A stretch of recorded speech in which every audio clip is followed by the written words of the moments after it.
নহলে আলবাল গাম কিন্তু মন্ত্ৰী এমএলএ সব বাপৰ হে মাত্ৰ দেখিবলে খাদ্য আসলতে শব্দ সেইটোৱে কথা মই কৈছে মন্ত্ৰী মানে চব পাপৰ টাইপ মানে এটা আচলতে হিৰেণ ভট্টই কৈছিলে মোক বহুত দিন আগতে যে পাপৰটো দেখিবলৈ খাদ্য আচলতে শব্দ তো মই চিন্তা কৰিলো হয় এইটো কথাটো আৰ মন্ত্ৰী এমএলএ বিলাক কেনেকুৱা মানে লেকচাৰ বেছি মাৰে একো কাম নকৰে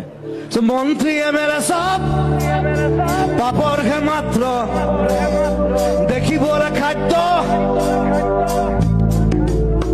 দেখাত খাদ্য টাইপ লাগেতো সব পেটলা হ্যাঁ ক্ষীণমিন মন্ত্রী এমএলএ ক'ব দেখিছেনে মন্ত্রী এমএলএ হোৱালে সব পেটটো ওলালে আৰু এনেকুৱা ওটাই বাই মালটো খাই দিলেতো মন্ত্ৰী এমএলএ সব বাপৰ হে মাত্ৰ দেখিবলে খাদ্য আসলতে শব্দ জাগ্ৰত জনতাক কৰি দিশভ্ৰষ্ট মমতাৰ জোৱাৰত আমি আছো মুগ্ধ পৰিৱৰ্তন শব্দটো শুনিবলে ভাল পৰিৱৰ্তন সেইটো মোক কাঞ্চনজঙ্ঘা চিনেমা এটা মেইন ডায়লগ এটা পৰিৱৰ্তন শব্দটো শুনিবলে ভাল